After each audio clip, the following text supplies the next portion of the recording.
fast forward, I met my husband, and I was so happy because, you know, my husband was so good to me. And you know what I wanted to do? I wanted to share my daughter with him. Like, I wanted her to meet him. I wanted her to be involved in my life. I was just trying to build a relationship, to bridge a gap, you know?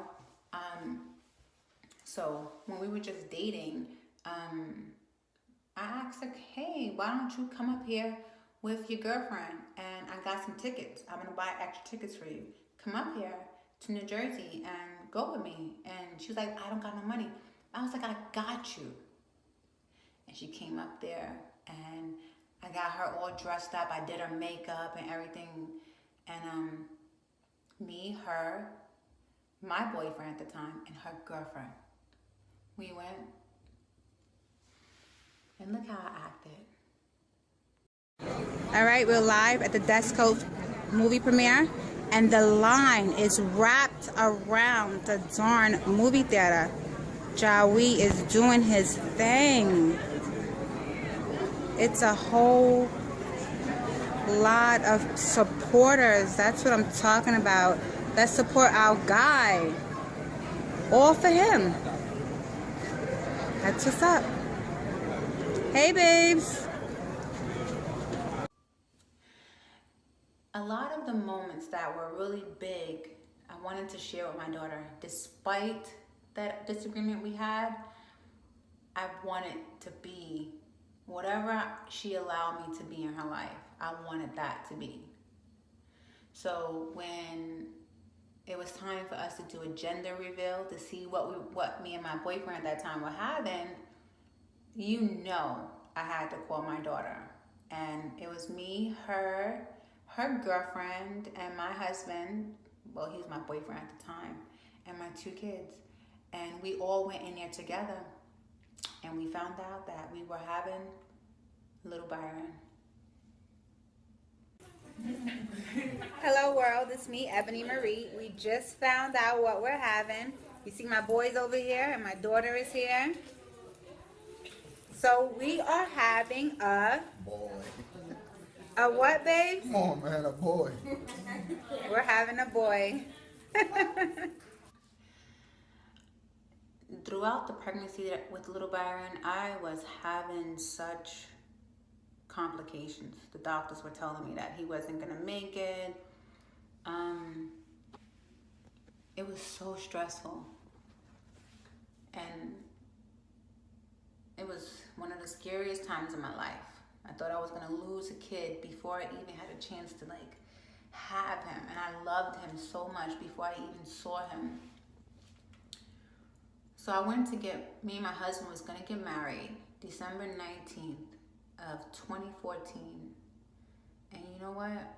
Only the people that I loved the most were there. And it was my husband, my 2 sons, my husband's side of the family, my sister Patricia, rest in peace, my daughter, and my daughter's girlfriend. That was it. Those were the only ones that watched me tie the knot with my husband. So I don't get where she's saying that I disowned her because she was gay. That is so far from the truth. However, my daughter has thrown these screenshots up every time it's convenient for her to attack me. And a lot of times I never said anything. However, I'm in the spotlight now, and people were telling me, you gotta say something, you gotta say something. And I will say, no, just let her. If she wants to defame me for her to grow, let her. I believe that whatever it needs for her to be happy, I am so fine with that. But for her to say that I didn't want her because she was gay, that's not true. As you can see, it was her and her girlfriend at every important event of my life that happened after that incident. And I was fine with that. I was so fine with that. So I don't know where it went wrong, you know, because I've talked to her since then.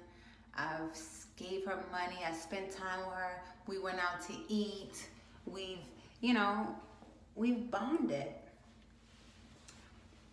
I think if you really ask me, where did the communication with me and her stop? Because that argument that we had after she robbed me, and I forgave her, and she was a part of my most important moments in my life. That was actually our only big ever fight, ever. One. I think things went wrong when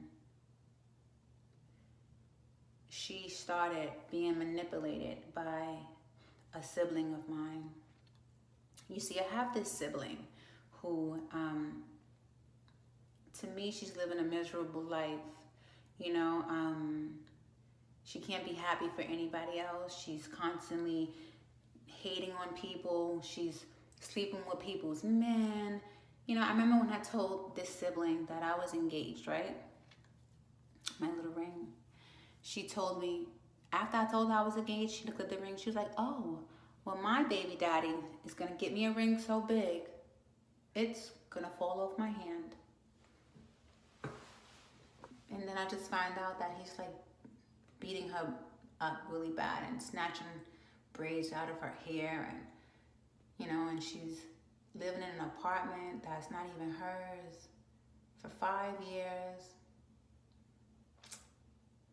Like 6 people in one room. And I know that this sister of mine has called child welfare on me 15 times just because she was mad. I remember that time I had to curse them out, like, get out of my house.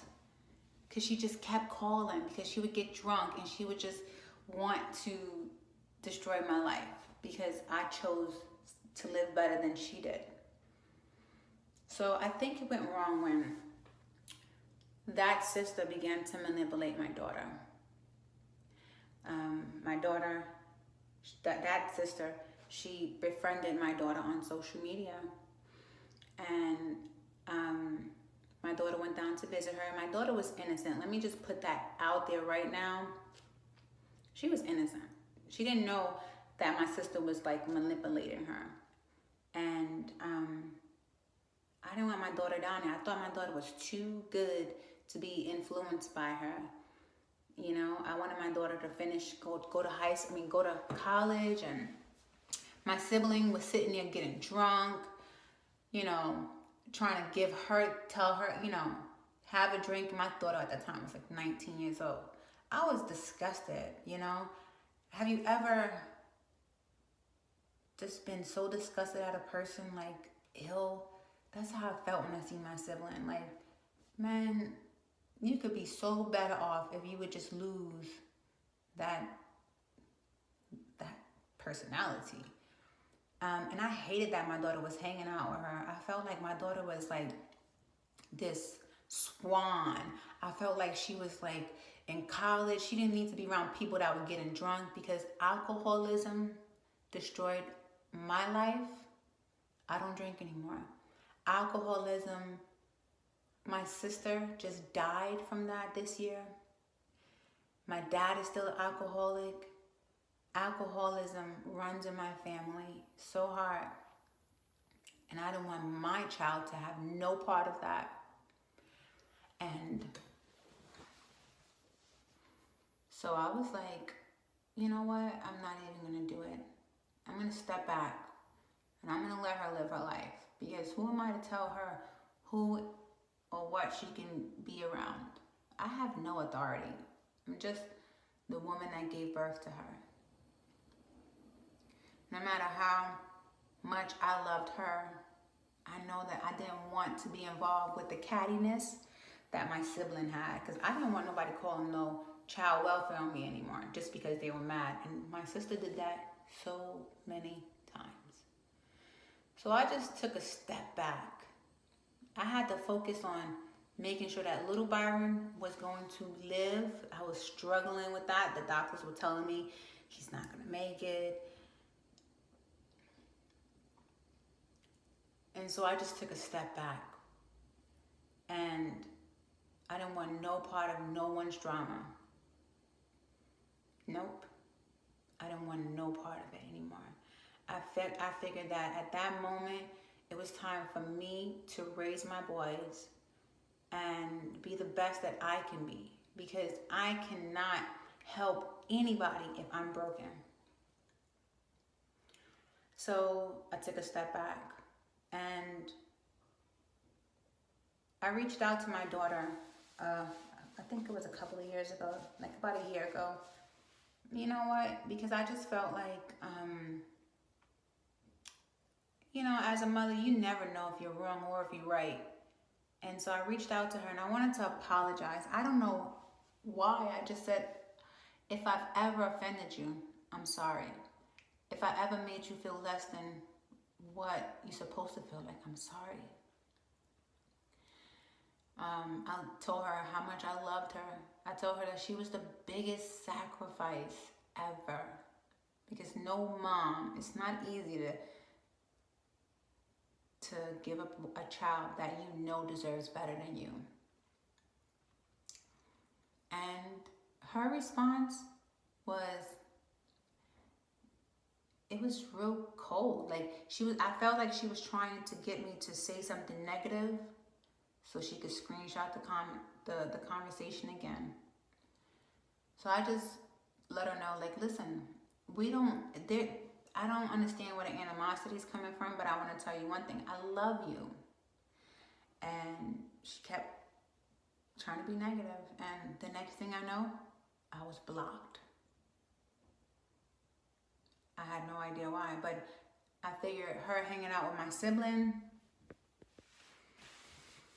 I'm sure that has a lot to do with it. And then her birthday came up this year, and I realized that I was unblocked, and I wished her happy birthday. And then it was National Adoption Day, and I told my story from my point of view. And that's when all the drama came again. And here's my truth. So here's the question right now. And I know that everybody wants to know, will I ever consider a relationship with my daughter? And here's my answer. As a mother, I have young boys now. And I don't know what I would do if I let someone in my life, got close to them again, the person betrays me, and then puts where I live all over the social media again. How can I protect myself from that? How can I protect my kids? How can I protect my heart from someone that I love so much, that just wants to constantly attack me? So a lot of you guys will say, well, that's your daughter. Well, I'm her mother. And I feel that my sacrifice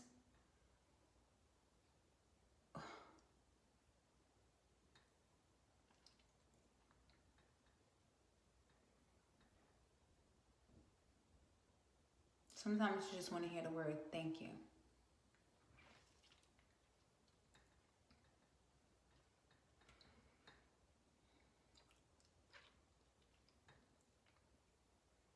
Thank you. Thank you for loving me more than you loved yourself, that you gave me to a beautiful family who raised me, that even when I got older, I came to you, you were there, because that was the truth. I never turned my back on her. I always welcomed her.